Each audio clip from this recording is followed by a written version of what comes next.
সাম্প্রতিককালের সবথেকে বড় খবর, রাজ্য কর্মীদের ডিএ বৃদ্ধির বিজ্ঞপ্তি জারি। সুপ্রিম কোর্টে ডিএ নিয়ে যে মামলা চলছিল তার শুনানি 22শে এপ্রিল আবার হবে। আপনারা শেষ পর্যন্ত দেখুন, বিস্তারিতভাবে বলবো। অবশ্যই আপনারা সাবস্ক্রাইব, কমেন্ট, শেয়ার, লাইক করুন। এবারে চটফট আসছি খবরে। রাজ্য সরকারি কর্মী ও অবসরপ্রাপ্ত পেনশন প্রাপকদের এপ্রিল মাস থেকে 4% বর্ধিত হারে মহার্ঘ ভাতা বা ডিএ দিতে মঙ্গলবার বিজ্ঞপ্তি জারি করল অর্থ দপ্তর। এতে জানানো হয়েছে, সরকারি সাহায্যপ্রাপ্ত শিক্ষা প্রতিষ্ঠানের শিক্ষক ও অশিক্ষক কর্মী, সরকারি সংস্থা, পুরসভা, পঞ্চায়েতের মতো স্থানীয় স্বায়ত্তশাসিত সংস্থার কর্মীদেরও 4% ডিএ বাড়বে। এপ্রিল থেকে ডিএ 14%-এর জায়গায় বেড়ে 18% হবে। গত 12ই ফেব্রুয়ারি বিধানসভায় পেশ করা বাজেট প্রস্তাবে অর্থমন্ত্রী চন্দ্রিমা ভট্টাচার্য 4% ডিএ বৃদ্ধির ঘোষণাটি করেন। সেটি কার্যকর করতে বিজ্ঞপ্তি জারি করল অর্থ দপ্তর। অন্যদিকে মঙ্গলবারই সুপ্রিম কোর্টে রাজ্য সরকারি কর্মীদের কেন্দ্রীয় হারে ডিএ প্রদান সংক্রান্ত মামলাটি শুনানির জন্য ওঠে। মামলাটির পরবর্তী শুনানির দিন ধার্য হয়েছে 22শে এপ্রিল। বিচারপতি সঞ্জয় কারোল ও বিচারপতি মনোজ মিশ্রের বেঞ্চে ডিএ মামলাটির এদিন খুবই সংক্ষিপ্ত শুনানি হয়। রাজ্য সরকারের আইনজীবী অভিষেক মনু সিংভি বলেন, রাজ্য সরকারের কর্মীদের কেন্দ্রীয় হারে ডিএ চাওয়ার অধিকার নেই। রাজ্য সরকার ডিএ যে একেবারে দিচ্ছে না তা নয়, কেন্দ্রীয় হারে ডিএ দিতে গেলে রাজ্য সরকারের উপর 40,000 কোটি টাকার অতিরিক্ত বোঝা চাপবে বলে তিনি উল্লেখ করেন। সরকারি কর্মী সংগঠনের আইনজীবী বিকাশ রঞ্জন ভট্টাচার্য ও করুণা নন্দী রাজ্য সরকারের আইনজীবীর বক্তব্যের বিরোধিতা করেন। বিচারপতিরা এরপর জানিয়ে দেন, পরবর্তী শুনানির দিন তাঁরা মামলাটি বিস্তারিতভাবে শুনবেন। ওই দিন তালিকার উপরের দিকে ডিএ মামলাটি রাখতে নির্দেশ দেন বিচারপতিরা। ঘোষণা অনুযায়ী কর্মীদের বর্ধিত হারে ডিএ প্রদানের জন্য রাজ্য সরকার বিজ্ঞপ্তি জারি করলেও কেন্দ্রীয় কর্মীদের ডিএ বৃদ্ধি এখনও হয়নি। সাধারণত বছরে দুবার কেন্দ্রীয় সরকার তার কর্মী ও পেনশন প্রাপকদের বর্ধিত ডিএ ঘোষণা করে। জানুয়ারি মাস থেকে যে বর্ধিত ডিএ দেওয়া হয় তা মার্চ মাসে দোলের আগে ঘোষণা করা হয়। কেন্দ্রীয় কর্মীরা মার্চ মাসের বেতনের সঙ্গে 2 মাসের বকেয়া সহ বর্ধিত ডিএ পান। কিন্তু এবার কেন্দ্র কেন এখনও বর্ধিত হারে ডিএ ঘোষণা করেনি তা নিয়ে কর্মীদের প্রশ্ন উঠেছে। রাজ্য কর্মীদের মার্চ মাসের বেতন ও অবসরপ্রাপ্তদের পেনশন এপ্রিল মাসের শুরুতে দেওয়া হয়। এপ্রিলের বেতন ফের মাসের শেষে যথারীতি দেওয়া হয়। এপ্রিলের শেষে প্রাপ্ত বেতন ও পেনশনের 18% হারে ডিএ মিলবে। সুপ্রিম কোর্টে কী হলো সেটা সংক্ষেপে বলি। নতুন বিচারপতির হাত ধরে আজকে ডিএ মামলার শুনানি ছিল 16 নম্বর বেঞ্চে। এর সাথে ছিল সংগ্রামী যৌথ মঞ্চের এই মামলার পার্টি হওয়ার বিষয়। মামলাটি নির্ধারিত সময়ে ওঠার পর প্রায় 5 মিনিট ধরে শুনানি হয়। সংগ্রামী যৌথ মঞ্চকে এই মামলায় পার্টি হওয়ার বিষয়ে কোর্ট কিছু শুনতে চাননি। সমস্ত দিক বিবেচনা করে এই মামলাটির পরবর্তী শুনানির তারিখ ধার্য করা হয়েছে এপ্রিল 2025 3:15 সময় 3:15 বা 20 মিনিট নাগাদ মামলাটি উঠলে বিচারপতি দ্বয় সরকারি আইনজীবীকে প্রশ্ন করেন, মামলাটি কেন ডিসমিস হবে না। তিনি সেই গতানুগতিক 40,000 কোটি টাকার গল্প শোনান, কিন্তু তাঁর কথায় কর্ণপাত না করে মামলাটি আগামী 14/4/2025 টপে রেখে তা শোনার কথা বলেন। পরবর্তীতে তারিখটি পরিবর্তন হয়ে 22/4/2025 তারিখে রাখা হয়। সবার বক্তব্য শুনব। আপনারা প্লিজ সাবস্ক্রাইব করুন, কমেন্ট করুন। এবারে সরাসরি আসছি। সুপ্রিম কোর্টে confederation of state government employees and others versus state of West Bengal and others অর্থাৎ ডিএ মামলা উঠেছিল। মাননীয় বিচারপতিদের পর্যবেক্ষণ দেখে এবং তাদের শব্দচয়ন, বডি ল্যাঙ্গুয়েজ দেখে আমাদের মনে হয়েছে আমরা অত্যন্ত আশান্বিত। আগামী 22 তারিখে 22শে এপ্রিল একটা তারিখ দেওয়া হয়েছে এবং আমরা আশা করছি আজকের যে বিভিন্ন পর্যবেক্ষণ এবং মাননীয় বিচারপতিদের যে কথাবার্তা সেগুলো তো প্রকাশ্যে বলা যায় না, সেগুলো থেকে আমাদের মনে হচ্ছে আগামী 22 তারিখে 22শে এপ্রিল একটা সুখবর কর্মচারীরা পাবেন। মহামান্য সুপ্রিম কোর্ট একটা ভালো রায় দেবেন। আমরা বারবারই বলেছিলাম এর আগেও যে মাননীয় মহামান্য আদালতের উপর ভরসা, আস্থা, বিশ্বাস, ভরসা রাখার জন্যে আমরা আজকেও সেই কথাটা বলছি এবং আমরা আশা করছি আগামী 22 তারিখে একটা সুখবর আমরা রাজ্য কর্মীরা, পেনশনাররা পাব। আজকে বিয়ের বিষয়বস্তু সম্পর্কে আমাদের যে মাননীয় অ্যাডভোকেট বিদ্যুৎস্বামী মহাশয় থেকে আপনারা শুনে নিন আজকে কী হয়েছে।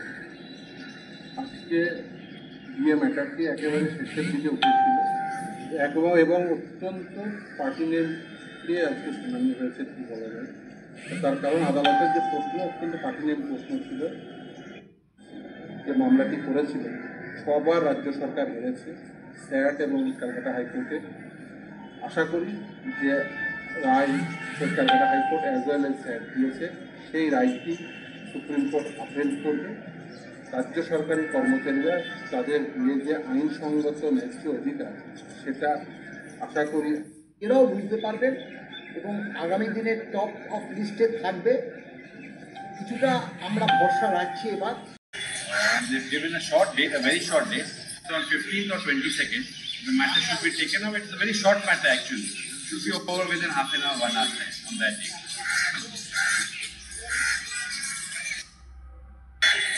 আপনাদের সামনে সকলকে স্বাগত জানাচ্ছি। দীর্ঘ 2.5 বছর আমরা রাস্তার আন্দোলনটাকে লড়াই চালিয়ে গেছি। আদালতের লড়াইটা আমরা অন্য সংগঠন যারা আছেন তাদের ভরসাতেই ছেড়ে রেখেছিলাম। রাস্তার আন্দোলনে যত কিছু পদ্ধতি নেওয়ার, যত কিছুভাবে করার সমস্ত কিছু করেছি। সংগ্রামী যৌথ মঞ্চ তার লড়াইয়ের জয়ও দেখিয়েছে, কর্মচারী ঐক্য প্রতিষ্ঠা হয়েছে। কিন্তু আদালতের লড়াইয়ে হতাশাই সঙ্গী থেকেছে আমাদের। 2.5 বছর ধরে 14টা শুনানি হয়নি এবং প্রায় 4 মাস 5 মাস পরে ডেট করেছে। তারপর আমরা সিদ্ধান্ত নিলাম যে এই মামলাকে ত্বরান্বিত করতে গেলে বা জয়ের দোরগোড়ায় নিয়ে যেতে গেলে কোথাও না কোথাও আমাদেরকে যুক্ত হতে হবে। আমরা যোগ দেওয়ার সিদ্ধান্ত নিলাম। বিভিন্নভাবে সেই যোগদানের বিরোধিতা শুরু করলেন মামলাকারী সংগঠনগুলো এবং আজকে বেনজিরভাবে সরকারের পক্ষ থেকে কোনো আপত্তি আমাদের ইমপিচমেন্ট অ্যাপ্লিকেশনে করা হয়নি, কিন্তু মামলাকারী দুটো সংগঠনের পক্ষ থেকে তার বিরোধিতা করা হলো। কিন্তু ন্যায়ের লড়াই লড়তে গেলে আইন যে সাথে থাকে সেটা প্রমাণ হলো। জাজ বলেছেন আমাদের কথা শুনবে এবং যে কথা আমরা দিয়েছিলাম যে এত লম্বা সময় আর হবে না, খুব দ্রুত এই মামলার শুনানির ব্যবস্থা হবে। 27 দিন পরে আবার শুনানি।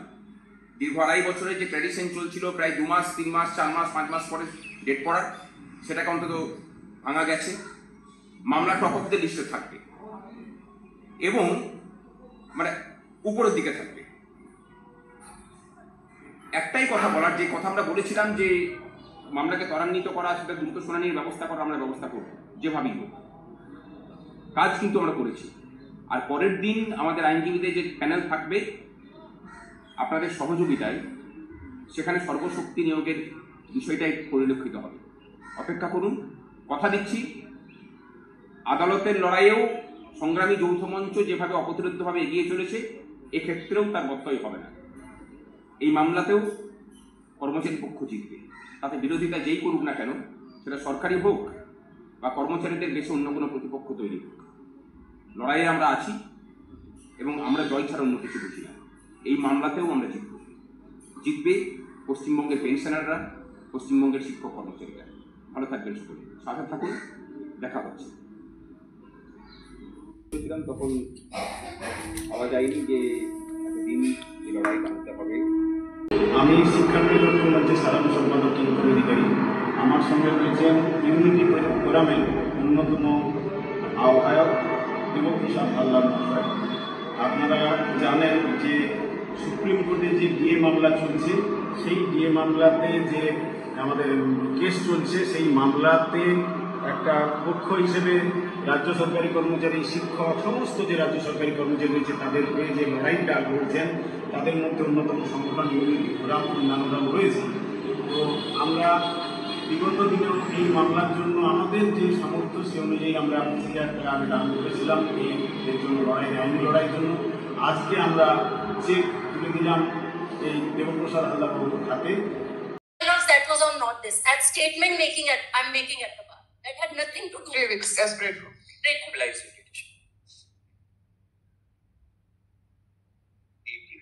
Comes up, now what is to be done?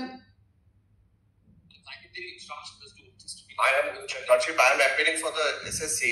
Lordship can return those files because subsequently Honorable High Court has. Agriculture Produce Market Committee is instructed to amend the bylaws year 2000 for the multi-sensitivity by 15/2015 and make a new provision mandatory, which says Lordship 67 has added that the agriculture.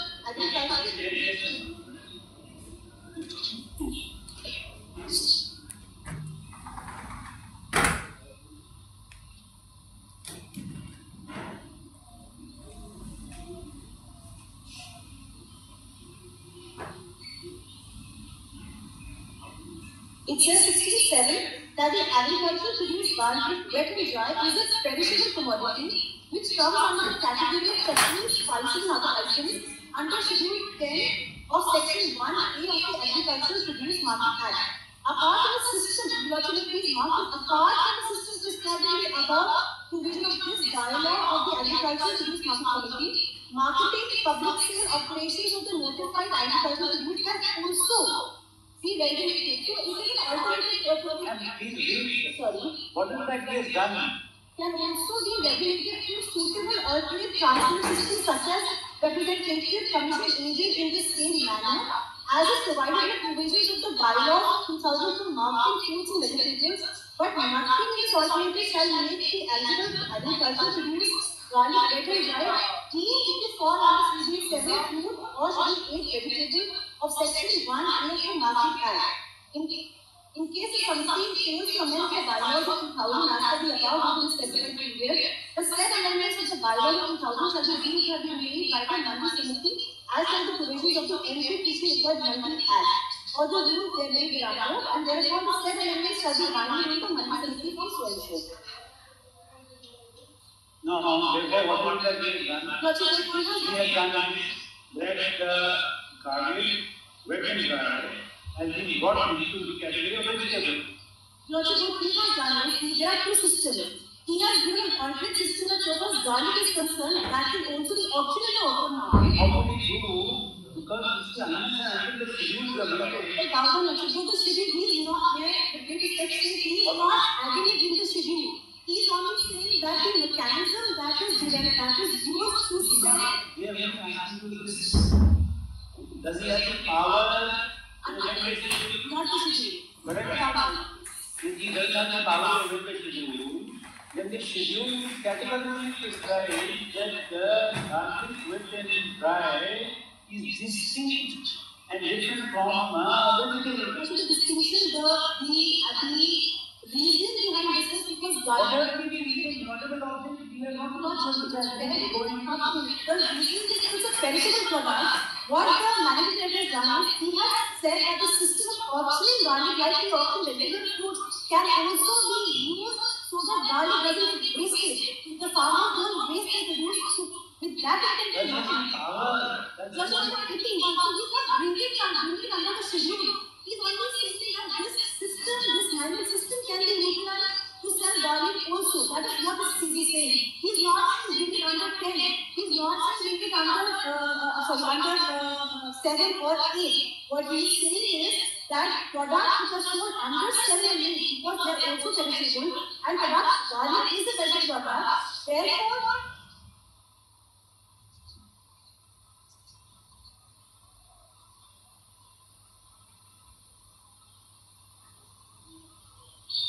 That's a complete error.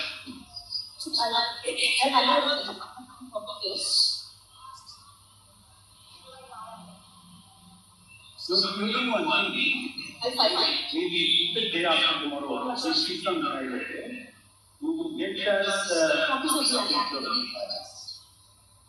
A schedule, B the bylaw, and as you say that we will not interpret the schedule, he has only said that the as per the bylaw, this can also be sold in the market as per the So, we put it to you, if there is a restriction for sale of garlic in the vegetable market. That's the only vegetable market. Correct. That's the only question. So we like to There are only